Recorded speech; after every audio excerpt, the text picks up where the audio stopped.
Selamat datang di Alur Donghua.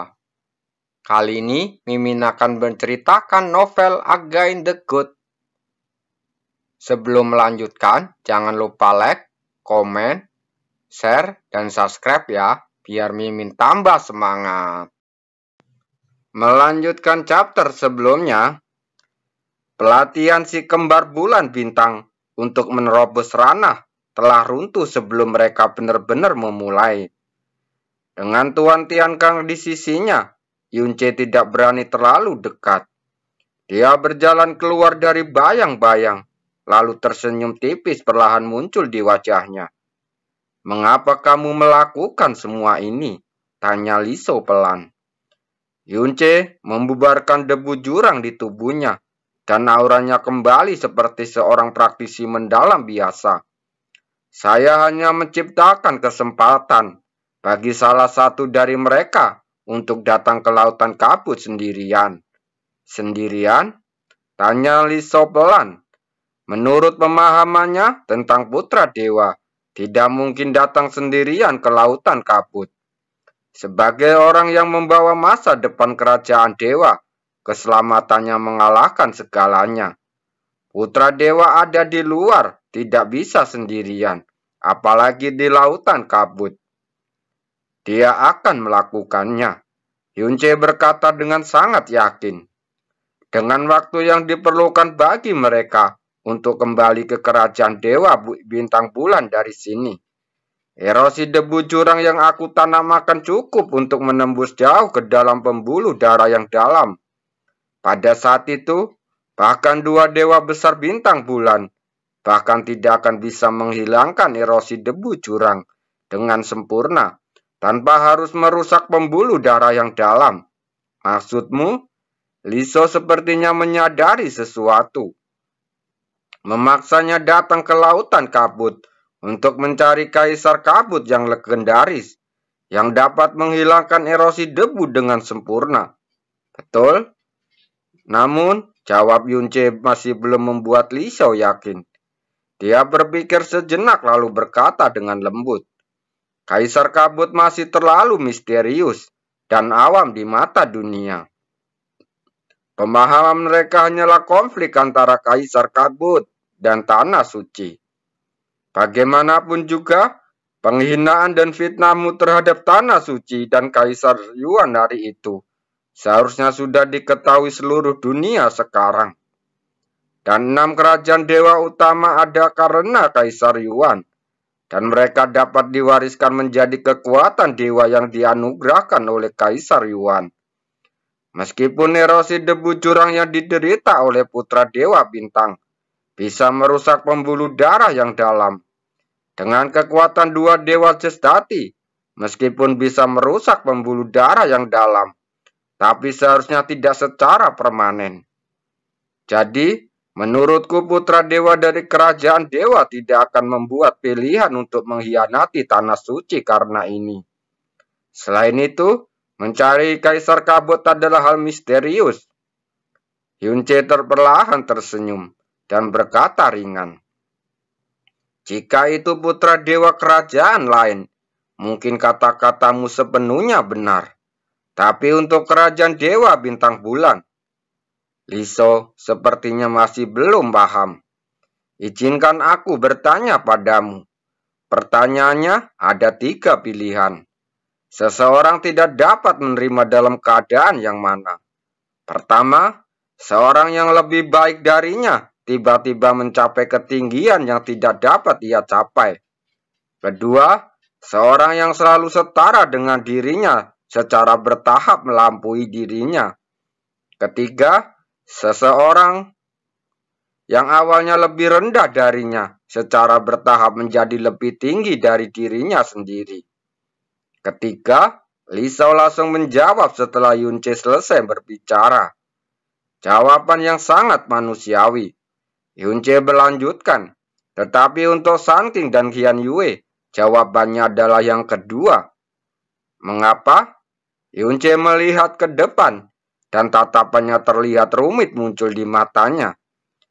"Jika aku punya menghadapi pertanyaan ini bertahun-tahun yang lalu, saya akan menjawab pertanyaan yang sama seperti Anda. Sampai ketika saya pertama kali memasuki alam dewa, saya sempat punya teman. Namanya Hopuyun. Liso mengenal Hopuyun pada saat itu. Melihat kematian tragis dengan bantuan mata Yunce. Tapi tidak bisa mengerti apa yang dia teriakan pada waktu itu. Hopuyun menangis dengan sedih saat mendengar berita kematianku. Tetapi membenciku saat aku pulang. Menyelamatkan hidupku ketika aku menjadi musuh seluruh dunia. Dan dia ingin aku mati di tanganku ketika aku menjadi iblis. Pada akhirnya, Hopuyun rela tubuhnya hancur berkeping-keping ketika saya berada dalam situasi putus asa. Liso pasti tidak akan bisa memahami perubahan rumit emosi Hopuyun. Semua tindakannya tidak pernah sesuai ekspektasi saya. Dan semua tindakan anehnya disebabkan oleh kata tidak setara. Adapun Sun King dan Qian Yue, dari kekuatan gabungan mereka, kita dapat melihat betapa mengerikan serangan mereka. Dan begitu mereka tidak setara, iblis batin yang disebabkan oleh mereka pasti akan jauh lebih kuat daripada Hopuyun. Liso tidak menjawab untuk waktu yang lama. Seolah-olah dia sedang memeriksa pemahamannya tentang sifat manusia melalui kata-kata Yunce. Saya juga menantikan bunga-bunga jahat yang akan mekar dari benih ini. Putra Dewa Bintang yang membawa kekuatan bintang serius. Anda yang memiliki martabat dan kebanggaan putra dewa, semoga tidak mengecewakan saya. Saat Yunce berjalan keluar dari debu jurang, terlihat pertempuran sengit terjadi di depan. Saat ini, Pan Buwu dikelilingi oleh energi mendalam gelap. Tetapi darah hitam di sekujur tubuhnya jauh lebih tebal daripada energi mendalam gelap. Dan cahaya ganas di matanya bahkan lebih menusuk jiwa daripada mata binatang jurang. Badai gelap tiba-tiba naik, memakan kekuatan debu jurang dari dua binatang jurang kepunahan nilai lapis demi lapis. Pan Buwu mengeluarkan raungan pelan, dan tombak hitam pekat itu menusuk ke udara, dan mengenai kedua binatang jurang tersebut. Dan tanda hitam itu meletus dengan menjadi badai gelap, menyeret binatang jurang yang terpenggal itu sepenuhnya ke dalam kematian. Tombak di tangannya perlahan-lahan diletakkan di tanah. Pan Buwu sudah setengah berlutut di tanah, menundukkan kepalanya lalu berkata, "Murid Buwu dengan hormat menyambut guru." Darah menetes ke tanah terdengar jelas di lautan kabut yang sunyi. Tapi tidak ada ekspresi di wajahnya, dan dia bahkan tidak melirik darahnya. Meskipun seluruh tubuhnya kelelahan, sosoknya yang setengah berlutut tetap tegak dan tidak bergerak sama sekali. Bagus sekali, Kaisar Kabut memberi pujian singkat. Sepertinya kamu sudah familiar dengan transformasi tingkat keempat. Obsesi untuk membalas dendam memang merupakan kekuatan paling ajaib di dunia ini. Hari ini, aku akan memberikanmu transformasi tingkat kelima. Pan Buwu mengangkat matanya, dan kelelahan di matanya langsung berubah menjadi kegembiraan dengan penuh hasrat. Ia mengucapkan terima kasih yang sebesar-besarnya, dan tiba-tiba berkata, "Guru, apakah murid ini cukup beruntung untuk melihat sekilas wajah asli Anda?" "Wajah asli? Hahaha." Kaisar Kabut tertawa. "Saya dilahirkan oleh kekuatan debu jurang lautan kabut. Roh Kaisar ini tidak pernah memiliki apa yang kalian sebut sebagai wajah asli. Atau setiap butir debu di lautan kabut ini adalah wajah Kaisar yang sebenarnya." "Tidak." Mata Pan Buwu memandang mata Alen di dalam kabut. Murid mengetahui bahwa guru sebenarnya adalah manusia. Kaisar Kabut tidak bisa membantah. Pan Buwu tetap berlutut, lalu berkata dengan tenang, Seni iblis yang telah saya kembangkan merupakan seni mendalam gelap yang paling kuat di dunia. Dan guru, Anda hanya perlu melihat saya menggunakan sekali, dan Anda langsung dapat mengubahnya menjadi seni iblis yang lebih kuat hanya dalam beberapa hari. Dan seni iblis yang telah diubah menjadi lebih cocok dengan tubuh dan pembuluh darahku yang dalam. Pada saat yang sama, untuk memaksimalkan kekuatan seni iblis, setiap tingkat seni iblis yang telah diubah untuk digunakan, itu akan memobilisasi semua pembuluh darah mendalam dan 54 pintu masuk dengan sempurna. Ketika guru mengubah seni iblis, Anda harus lebih dahulu mengubahnya menjadi yang cocok dengan pembuluh darah yang dalam dan 54 pintu masuk yang hanya milik ras manusia. Kekuatan ras binatang, ras roh, dan ras manusia sepenuhnya berbeda.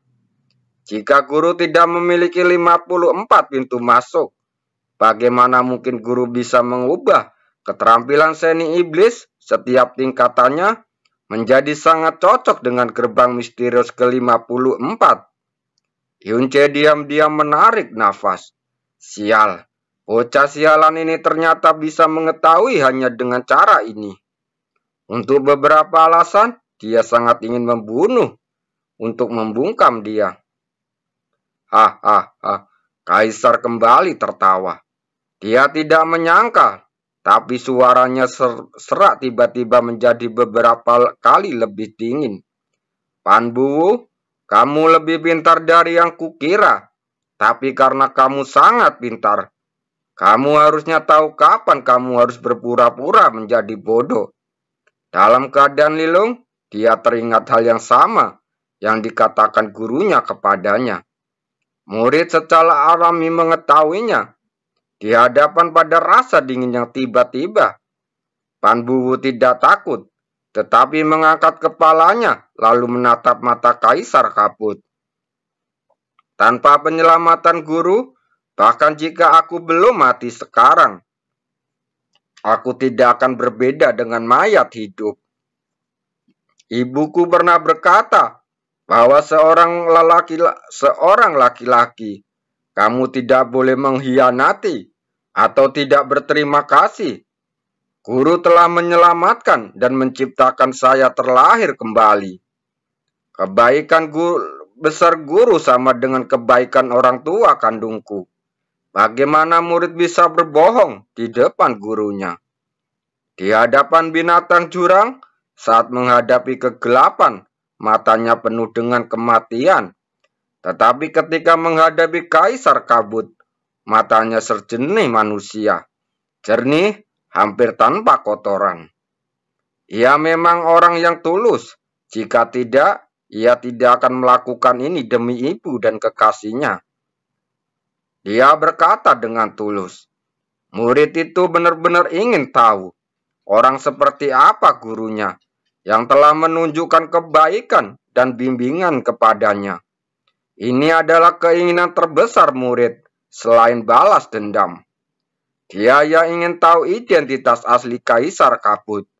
Tapi setiap kata, setiap perubahan ekspresi dan matanya memberitahu Kaisar Kabut bahwa meskipun dia mati, dia tidak akan pernah mengkhianati gurunya sedikit pun.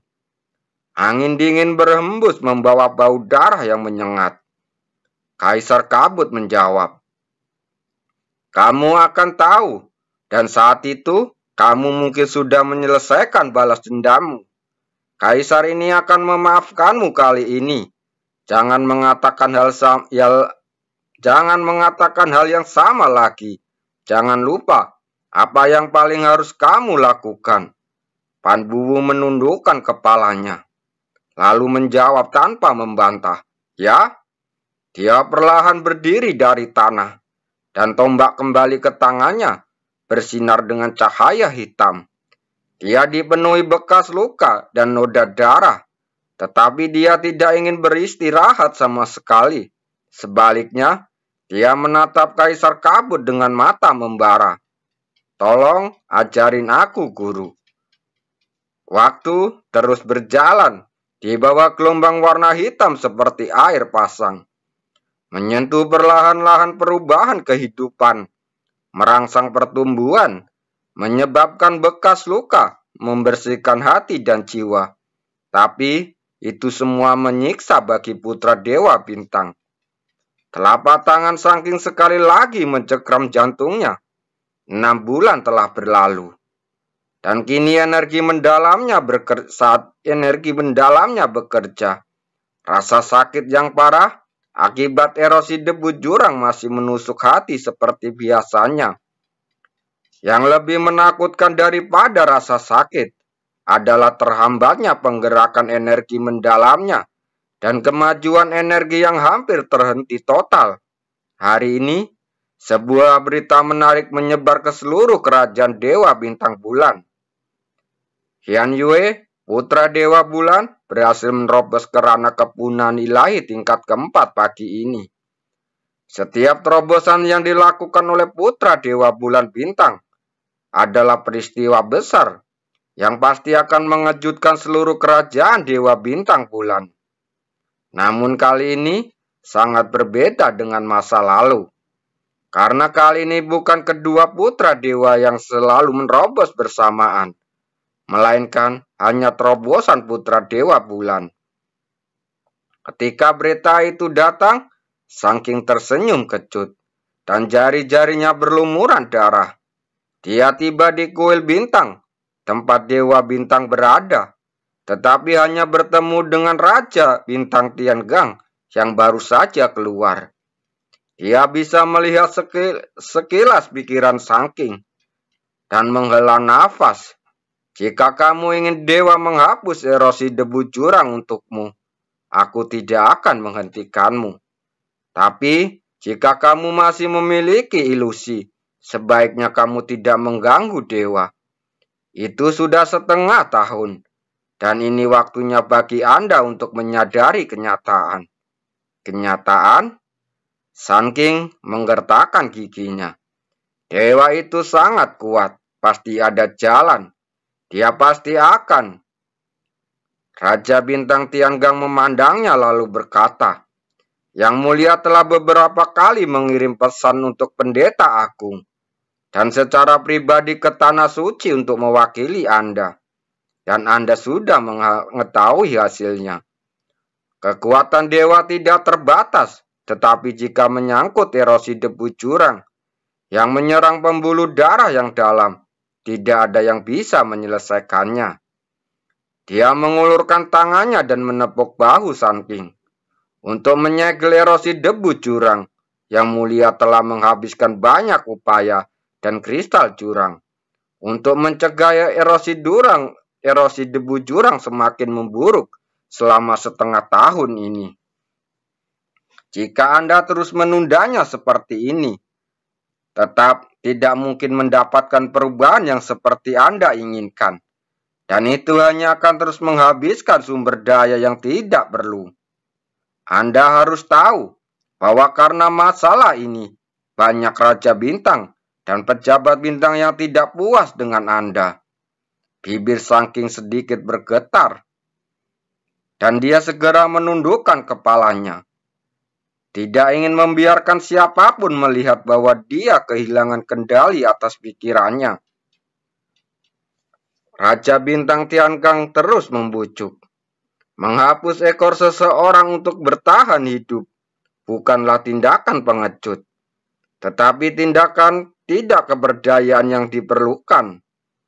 Terlebih lagi, Yang Mulia telah mengatakan bahwa dengan menangguhkan kekuatan kedua Yang Mulia ketika secara paksa menghilangkan erosi debu jurang, kerusakan pada pembuluh darahmu kemungkinan sekitar 10%. 10%? Dia bergumam pelan, lalu tertawa sedih. Hilangnya 10% dari pembuluh darahnya yang dalam secara permanen berarti bahwa kemajuan kultivasinya, pengoperasian energi mendalam, dan batas atas yang dapat ia capai di masa depan, semuanya akan menghilang selamanya. Sebagai salah satu dari si kembar bintang bulan yang seharusnya selaras dan seimbang. Dia akan selamanya menjadi hambatan bagi Qian Yue. Tanpa melangkah ke dalam istana bintang, Sun King berbalik lalu berbisik, "Saya mengerti. Saya akan mempertimbangkan masalah ini dengan hati-hati, dan tidak akan terus mempermalukan dua dewa dan semua Raja Bintang." Raja Bintang Tiangang mengangguk. Sebagai pelindung rahasia mereka berdua selama pelatihan, dia selalu merasa sangat bersalah. Sebelum melanjutkan, jangan lupa like, komen, share, dan subscribe ya. Dalam sekejap, Sun King telah tiba di menara 1000 mesin bintang bulan. Dia mengangkat kepalanya dan melihat cahaya bintang bulan tumpang tindih yang bersinar kemilauan. Dia mengingat adegan ketika dia dan Qian Yue memanjat menara bintang bersama-sama, saling memandang dan tertawa di setiap menaklukkan setiap level. Sekarang dia merasa sedih di dalam hatinya. Dia terdiam untuk waktu yang lama. Tepat ketika dia akhirnya sadar dan hendak pergi, dua murid Dewa Bintang saling membantu keluar dari menara dengan penuh luka. Tapi ekspresi mereka penuh kegembiraan. Jelas mereka ada terobosan. Baru saja, sepertinya aku mendengar dari para murid yang menjaga menara bahwa Putra Dewa Bulan memanjat menara sendirian setelah terobosannya. Dengan kekuatannya sendiri, dia telah menembus ke lantai 50. Benar-benar layak menjadi Putra Dewa Bulan. Sayang sekali, tampaknya dalam 6 bulan terakhir, Putra Dewa Bintang tidak pernah menginjakkan kaki di menara 1000 mesin lagi. Adik junior, menurutmu Putra Dewa Bintang benar-benar seburuk seperti rumor yang beredar? Apakah dia benar-benar setengah lumpuh? Tidak sepenuhnya lumpuh, tapi erosi debu jurang sudah merambah ke dalam pembuluh darah yang dalam. Kecuali bagian dari pembuluh darah yang dalam yang terkikis oleh debu jurang tersebut dipotong. Bahkan jika Kaisar Yuan tertinggi datang, sendiri pun tidak akan dapat menghilangkan erosi debu jurang dengan sempurna. Tapi Putra Dewa Bintang selalu tidak mau menerima nasibnya. Dia terus mencari cara untuk menghilangkan erosi debu jurang dengan sempurna.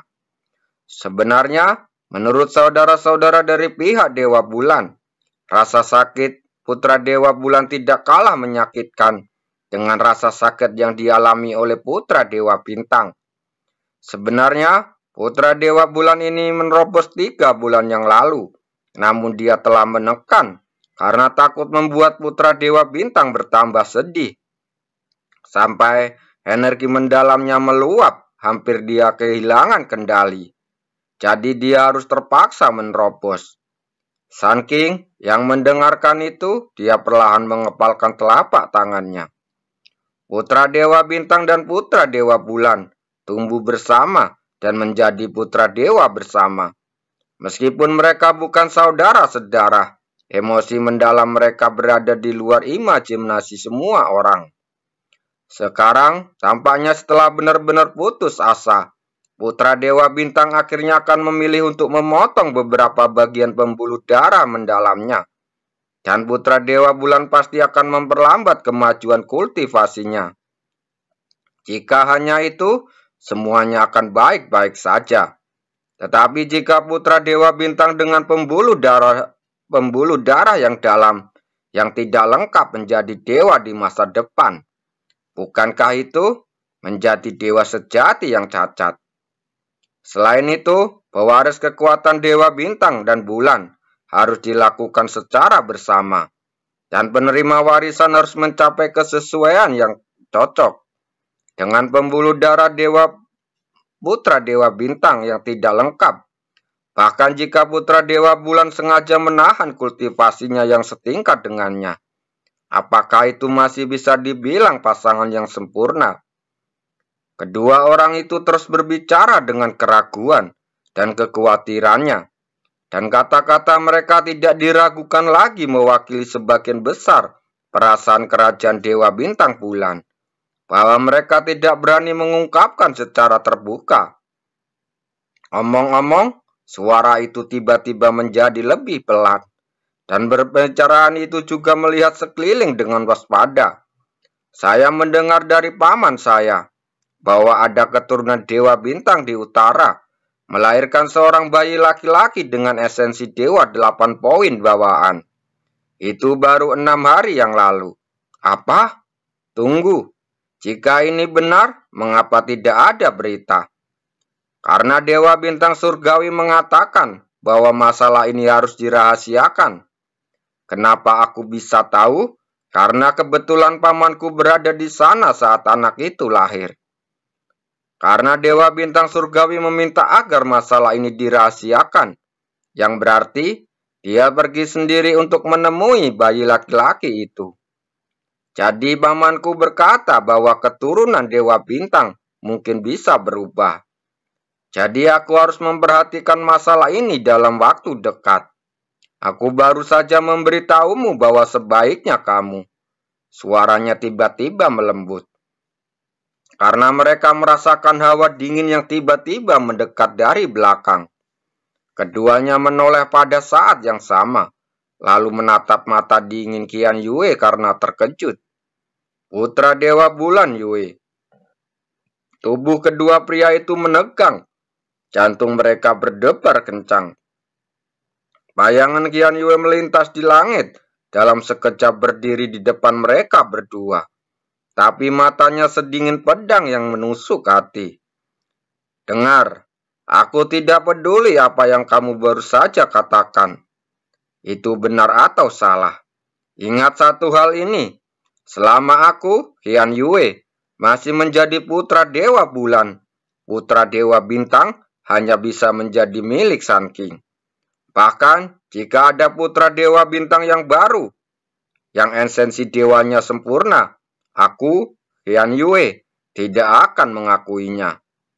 Jangan biarkan aku mendengarkan omong kosong ini lagi tentang putra Dewa Bintang. Kalau tidak, kamu tidak akan bisa menanggung seperti apa murka saat aku marah. Putra Dewa, mohon tenanglah. Kami berdua baru saja berbicara omong kosong. Aku tidak berani bermaksud tidak hormat. Pergi, mereka berdua pergi dalam keadaan panik. Qian Yue masih berdiri di tempatnya, dan rasa dingin di matanya perlahan menghilang setelah sekian lama, dan akhirnya berubah menjadi desahan panjang. Ketika dia berbalik, dia samar-samar menyadari sesuatu. Lalu tiba-tiba menoleh dan segera menatap mata Sun King. Matanya sedikit bingung, tapi kemudian dia kembali tenang. Lalu dia terbang dan mendatangi Sun King. Dia tersenyum lalu berkata, "Aku membiarkan dua orang bodoh itu pergi, karena aku yakin kamu bahkan tidak peduli kata-kata mereka." "Selamat atas terobosanmu," jawab Sun King, juga sambil tersenyum. Ekspresi Qian Yue tidak berubah, dan senyumnya tetap ada. Kali ini, saya yang memimpin. Tapi saya yakin setelah Anda menghilangkan erosi debu jurang, terobosan Anda hanya akan menunggu waktu saja. Sun King menatap matanya. Apakah kamu juga berpikir aku harus melepaskan obsesiku dan memotong pembuluh darahku untuk menghilangkan erosi debu jurang? Qian Yue menjawab, "Jika 6 bulan yang lalu, orang yang pergi memeriksa tubuh binatang jurang itu aku, bukan kamu melainkan aku, maka akulah yang akan berada dalam situasi saat ini.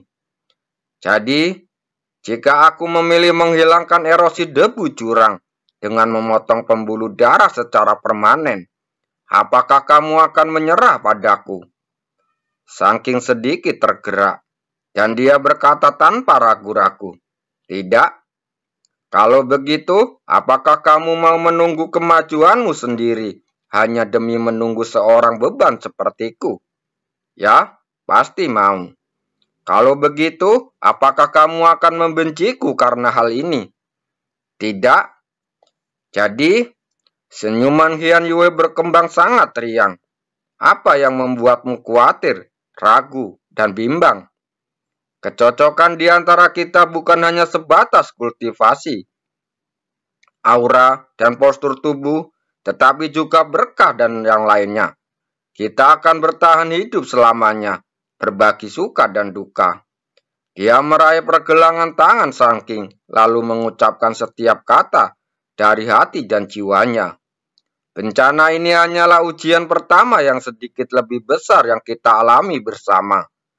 Bagaimana ikatan kita yang telah bertahan selama ribuan tahun bisa dihancurkan karena ujian kecil ini?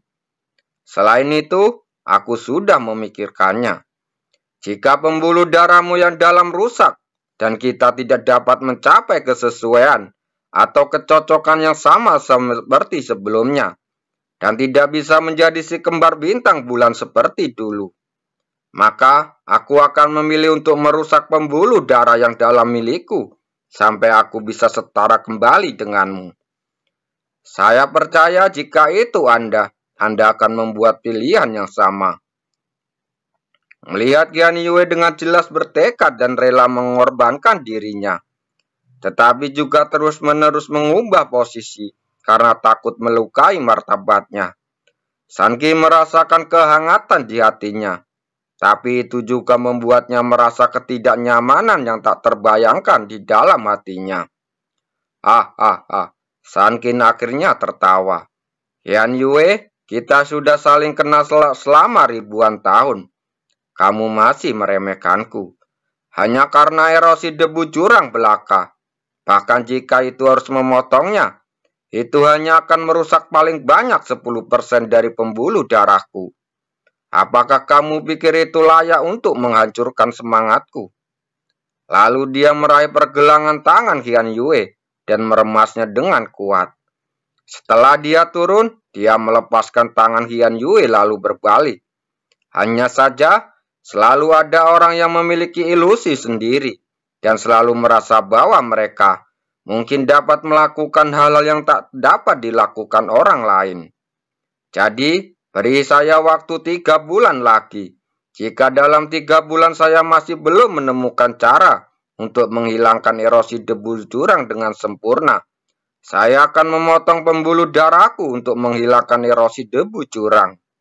Setelah itu, paling buruk, aku akan tetap tertinggal ke belakangmu sepanjang waktu. Lagi pula, jika itu kamu, aku tidak akan merasa bersalah sama sekali.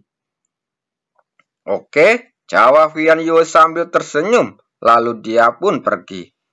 Ketika sosoknya menghilang dari pandangan Sun-King, ekspresi arogan dan tak kenal takut Sun-King langsung pecah.